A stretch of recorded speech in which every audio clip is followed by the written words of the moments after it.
Hello dear students, मैं हूं मिथिलेश कुमार और आप सभी लोगों का स्वागत करता हूं उदित फार्मेसी के ऑनलाइन लर्निंग प्लेटफॉर्म पर। कैसे हैं आप सभी लोग? आशा करता हूं अच्छे होंगे, स्वस्थ होंगे और मस्त होंगे।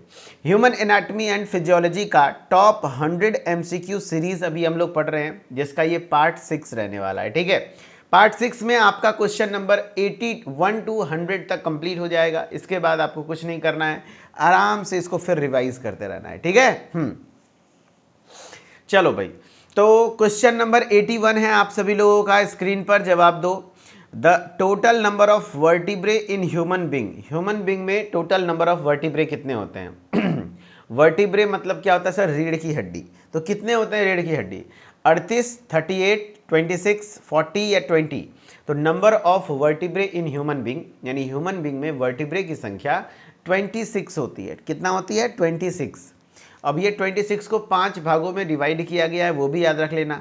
सबसे पहले 7 को सर्वाइकल वर्टिब्रा कहते हैं, C1 to C7। पहले 7 वर्टिब्रे को सर्वाइकल वर्टिब्रे कहते हैं। इसमें भी आप लोग याद रख लेना, C1 को एटलस कहा जाता है, एटलस, और C2 को एक्सिस कहा जाता है, C2 को एक्सिस बोला जाता है।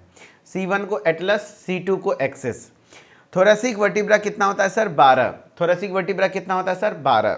लंबर कितना होता है? 5। सैक्रम होता एक है, लेकिन 5 गो के फ्यूज होने से बनता है। बचपन में ये 5 होता है, फ्यूज हो जाता है एडल्ट में 1। कॉकिक्स को टेल बोन बोला जाता है, इसको टेल बोन बोला जाता है। होता ये भी एक है, लेकिन 4 हड्डियों के फ्यूजन से बनता है। 4 हड्डियां जब आपस में जुड़ती हैं तब जाके बनता है। ठीक है, हाँ। तो चलो भाई, क्वेश्चन नंबर 82 है। क्वेश्चन नंबर 82 है, thoracic vertebrae are. Thoracic vertebrae क्या है इसमें? 5, 7, 10, 12। कितने हैं थोरेसिक वर्टिब्रा भाई? तो थोरेसिक वर्टिब्रे हमने बताया, थोरेसिक तो सबसे पहले सर्वाइकल कितने होते हैं? 7, थोरेसिक 12, लंबर 5, सैक्रम 1, कॉकिक्स 1। ये तो याद रहना चाहिए। तो थोरेसिक आपने देखा कि थोरेसिक वर्टिब्रे कितने होते हैं सर? 12 होते हैं। तो अगला क्वेश्चन का जवाब क्या हो जाएगा सर? 12 हो जाएगा, है ना। यही थोरेसिक जो वर्टिब्रे हैं उससे आपके जो ये रिब्स भी जुड़े होते हैं पीछे से, इसीलिए 12 पेयर रिब्स भी पाया जाता है। रिब्स कितने होते हैं? 12 पेयर। अब यहाँ पे सवाल है, ट्रू रिब्स आर, इसमें से कितने पेयर ट्रू रिब्स हैं? इसमें से कितने पेयर ट्रू रिब्स हैं? First 7 pairs, last 5 pairs, middle ribs, floating ribs. जवाब दीजिए, है ना। यूट्यूब पर फार्मास्यूटिक्स का 1 शॉट रिवीजन क्लास है 8:30 बजे से। True ribs are, true ribs कौन सा होगा इसमें बताओ भाई, कितना पेयर है ट्रू रिब्स? तो first 7 pair, last 5 pair, middle ribs या फ्लोटिंग रिब्स। तो ट्रू रिब्स जो होते हैं वो क्या होते हैं? तो ट्रू रिब्स जो होते हैं वो स्टार्टिंग के जो 7 पेयर के रिब है ना, शुरुआती जो 7 पेयर होता है, ये ट्रू रिब्स होते हैं। ये 1, 2, 3, 4, 5, 6, 7। तो स्टार्टिंग के जो 7 पेयर्स होते हैं, 1 to 7 पेयर्स, ये आपके ट्रू रिब्स होते हैं। क्या होते हैं? ट्रू रिब्स होते हैं। 1 to 7 pairs, first 7 pairs true ribs होते हैं। ठीक है। फिर है the breast bone is called. Breast bone किसको कहते हैं? ब्रेस्ट बोन किसको कहते हैं? Scapula, sternum, clavicle, ribs. तो इसमें से कौन सी हड्डी है जो दोनों ब्रेस्ट के बीच में होती है ना? Yes ma'am. चलिए, क्या कहते हैं, अभी हम HAP का क्वेश्चन करा रहे हैं, स्टैटिस्टिक्स का फिल इन द ब्लैंक्स हो गया। चलिए ठीक है, भेज दीजिए। वैसे सारे सब्जेक्ट के 50-50 वन लाइनर क्वेश्चन वगैरह दे दीजिए ताकि बच्चों को प्रैक्टिस करा दे। Okay okay. चलो गाइस, तो मॉर्निंग में मैं आपको स्टैटिस्टिक्स का थोड़ा सा वन लाइनर, वैसे तो कुछ अलग से आना नहीं है, लेकिन थोड़ा बहुत होता है ना, फिल इन द ब्लैंक्स वगैरह प्रैक्टिस करा दूंगा। The breast bone is called. Breast bone किसको कहते हैं? स्टर्नम को कहते हैं। किसको कहते हैं? स्टर्नम को ब्रेस्ट बोन कहा जाता है। ब्रेस्ट बोन किसको कहते हैं? स्टर्नम को कहते हैं। ठीक है, स्टर्नम को ब्रेस्ट बोन कहा जाता है। ये देखो स्टर्नम है, ये टी शेप का बोन होता है। कैसा शेप का बोन होता है सर? टी शेप का बोन होता है, इसको स्टर्नम कहते हैं। इसके 3 हिस्से बने होते हैं। ऊपर वाले पार्ट को मेनुब्रियम, बीच वाले को बॉडी एंड लास्ट वाले को जीफॉइड प्रोसेस कहा जाता है।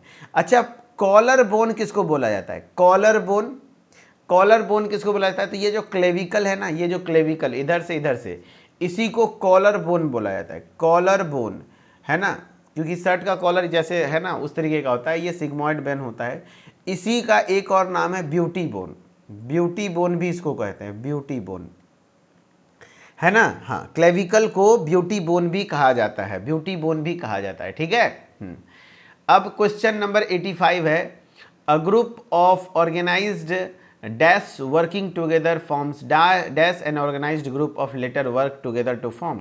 मतलब एक आपको एक क्वेश्चन पढ़ेंगे तो कन्फ्यूजन तो होगा, लेकिन आप क्वेश्चन ना पढ़े ऑप्शन देखें तो आपको समझ में आएगा कि यहाँ पर बताओ, टिश्यू से ऑर्गन बनता है, ऑर्गन से सेल, ऐसा नहीं है।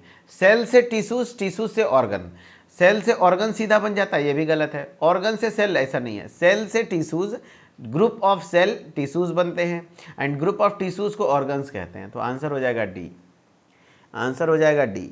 यहाँ पर हो जाएगा ग्रुप ऑफ सेल, फिर सेल से सेल के ग्रुप को टिश्यूज कहते हैं, टिश्यूज के ग्रुप्स को ऑर्गन्स कहते हैं, करेक्ट। हाँ, तो यहाँ पे हो जाएगा sales, tissues and organs.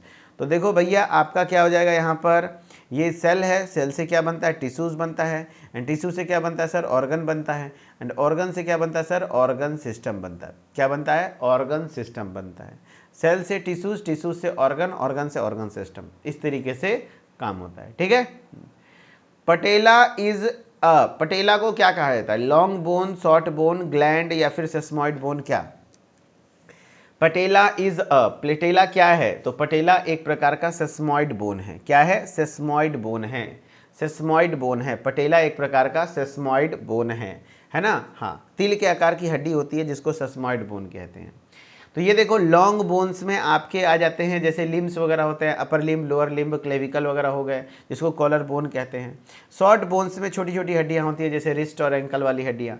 Flat bones में जैसे रिब केज, स्कल वगैरह हो गए। सेस्मॉइड बोन में आपके याद रखना पटेला होते हैं, पटेला। इरेगुलर बोन में जैसे हिप, स्पाइन, स्कल वगैरह हो जाता है, ठीक है। Freely movable joint is, freely movable joints किसको कहते हैं बताओ भाई, फ्रीली मूवेबल जॉइंट्स किसको कहते हैं, cartilaginous joint, fibrous, synovial, all of the above. Freely movable joints किसको कहते हैं, तो फ्रीली मूवेबल मैंने बताया था जॉइंट्स तीन प्रकार के होते हैं। एक होता है फ्रीली मूवेबल जिसको साइनोवियल जॉइंट कहते हैं, एकदम बिल्कुल नहीं मूव करता है, इमूवेबल जॉइंट्स को फाइब्रस जॉइंट कहते हैं, स्लाइटली मूवेबल को कार्टिलेजिनस जॉइंट कहते हैं। तो यहाँ पर आंसर हो जाएगा सी, साइनोवियल जॉइंट, करेक्ट। हाँ, तो ये आपका है, मैं बता रहा हूँ जॉइंट्स के, आपके फाइब्रस जॉइंट्स को इमूवेबल जॉइंट कहते हैं, कार्टिलेजिनस जॉइंट को सेमी मूवेबल जॉइंट कहते हैं, साइनोवियल जॉइंट को फ्रीली मूवेबल जॉइंट्स कहते हैं, ठीक है। Example of hinge joint is, hinge joint के एग्जाम्पल क्या हैं, shoulder, hip, elbow, neck. Example of a hinge joint, hinge joint open and close ऐसे होता है, ओपन क्लोज, ओपन क्लोज, खुलता होता है, बंद होता है। ये एल्बो और नी, इसके दो एग्जाम्पल है, एक है एल्बो और दूसरा है नी जॉइंट, है ना। नी जॉइंट और एल्बो, ये दोनों आपके हिंज जॉइंट के एग्जाम्पल में आते हैं। दोनों आपका जो एल्बो है और नी है, ये दोनों आपके हिंज जॉइंट में आते हैं, ठीक है। Answer C. देखो भाई आपके हिंज जॉइंट के एग्जाम्पल की मैं बात करूं तो ये एल्बो और नी होता है, एल्बो और नी, ठीक है, घुटने वाला। चलो भाई क्वेश्चन नंबर 89 है, क्वेश्चन नंबर 89 है, what type of gland secretes it's product through a duct और ट्यूब। किस प्रकार के ग्लैंड अपने सिक्रीशन को डक्ट के द्वारा सिक्रीट करते हैं, तो एंडोक्राइन ग्लैंड नहीं, एंडोक्राइन तो डक्टलेस ग्लैंड होता है। Exocrine gland, yes, exocrine glands जो होते हैं ये आपके डक्टेड ग्लैंड होते हैं, जिसमें डक्ट होते हैं और वो अपना सिक्रेशन डक्ट के द्वारा पास करता है। तो आंसर हो जाएगा बी, आंसर हो जाएगा बी, करेक्ट। हाँ, अब है देखो एंडोक्राइन ग्लैंड्स और एक्सोक्राइन ग्लैंड्स। ये एक्सोक्राइन ग्लैंड है जो कि एंजाइम्स बनाता है, क्या बनाता है, एंजाइम्स। और एंडोक्राइन ग्लैंड्स क्या बनाता है, हार्मोन्स, क्या बनाता है, हार्मोन्स, ठीक है।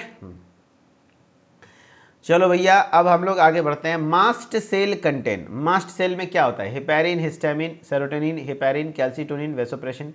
तो mast cell histamine and heparin, heparin and histamine, ये होगा आंसर, हेपेरिन और हिस्टामिन। मास्ट सेल क्या रिलीज करता है, हेपेरिन और हिस्टामिन, क्या रिलीज करता है, हेपेरिन और हिस्टामिन। तो मास्ट सेल्स इम्यून सेल हैं जो एलर्जिक रिएक्शन या इन्फ्लामेटरी रिस्पांस में, अगर कहीं एलर्जी या इन्फ्लामेशन हुआ है तो वहाँ पर दो केमिकल रिलीज करता है, हिस्टामिन और हेपेरिन। हिस्टामिन की वजह से वैसोडाइलेशन होता है एंड वहाँ पर थोड़ा एडिमा वगैरह हो सकता है। हेपेरिन की वजह से वहाँ पर एंटीकोएगुलेंट, ये नेचुरल एंटीकोएगुलेंट के तौर पर वर्क करता है, ठीक है, ठीक है। चलो तो विच protein is responsible for blood clotting, blood clotting के लिए कौन सा प्रोटीन रिस्पॉन्सिबल है? Albumin, globulin, keratin, fibrinogen. जवाब दीजिए सारे बच्चे भाई, विच protein is responsible for blood clotting, इसमें से कौन सी प्रोटीन है जो ब्लड क्लॉटिंग के लिए रिस्पॉन्सिबल है? तो फाइब्रिनोजेन है। वो कौन सी है? फाइब्रिनोजेन है।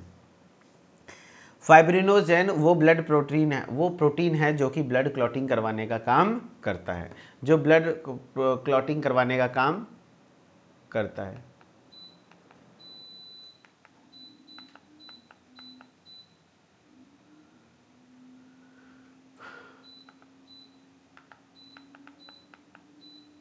चलो, फाइब्रिनोजेन, ठीक है। Globulins mainly help in, globulins mainly help in, globulins mainly help करता है किस चीज़ में? Immunity and transport, oxygen transport, clotting, digestion. तो globulins mainly immunity and transport में मदद करता है। किस में मदद करता है? इम्यूनिटी एंड ट्रांसपोर्ट में मदद करता है। मेनली ग्लोबुलिन इम्यूनिटी, इसका मुख्य कार्य है इम्यूनिटी, ठीक है।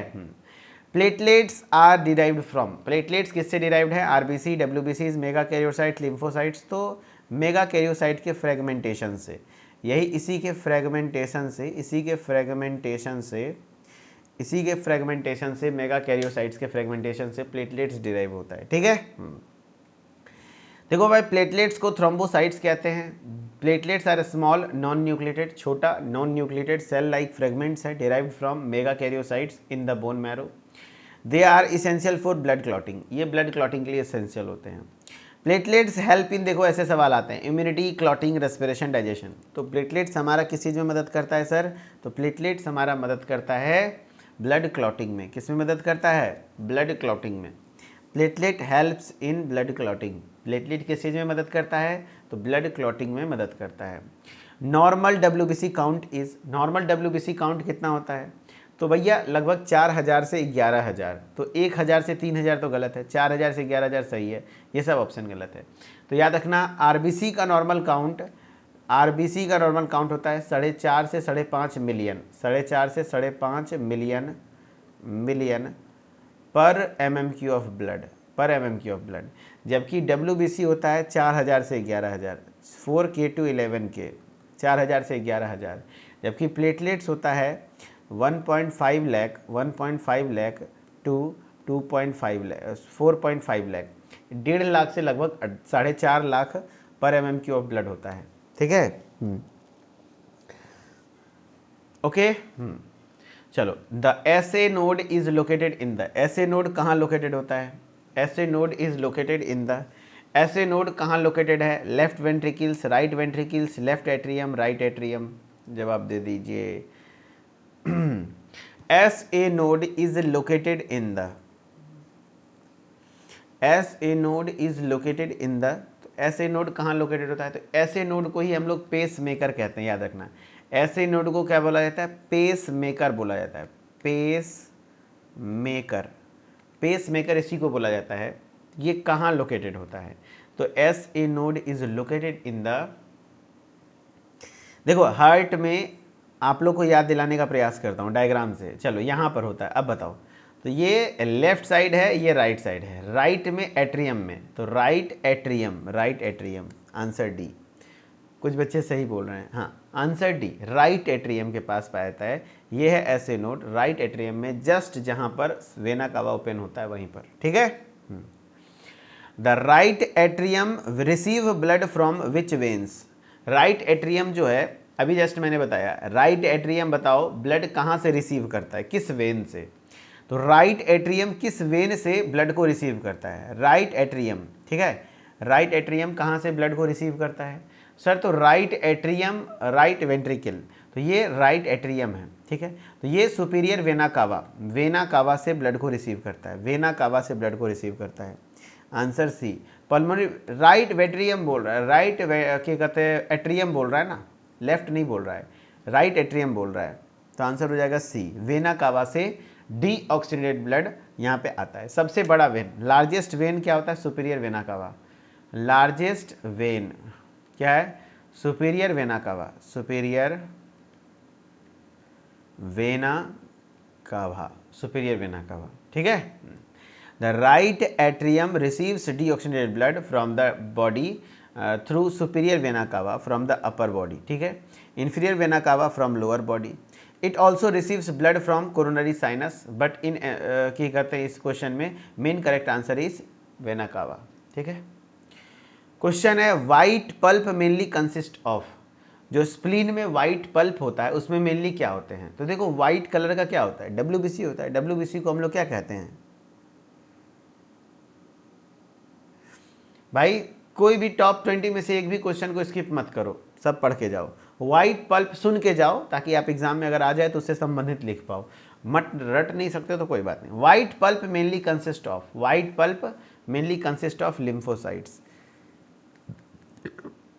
White pulp mainly consist of lymphocytes, correct. हाँ, तो देखो white pulp is a part of spleen, spleen का पार्ट है जिसमें इम्यून फंक्शन के लिए रिस्पॉन्सिबल है। मेनली इसमें lymphocyte, B cells, T cells होते हैं जो इम्यून रिस्पॉन्स में मदद करता है। It surrounds blood vessels and play a similar role to lymphoid tissue. RBCs mainly red pulp में होते हैं। प्लेटलेट्स आपके क्लॉटिंग में रिस्पॉन्सिबल है, व्हाइट पल्प से कोई लेना देना नहीं है। प्लाज्मा ब्लड का लिक्विड पार्ट है ना। चलो question number 99, small intestine consist of, small intestine के 3 पार्ट हैं, डुओडेनम, जेजुनम, इलियम। तो देखो भाई डुओडेनम, जेजुनम, इलियम, पहला ही ऑप्शन मिल गया, क्या बात कर रहे हो, मजा आ गया।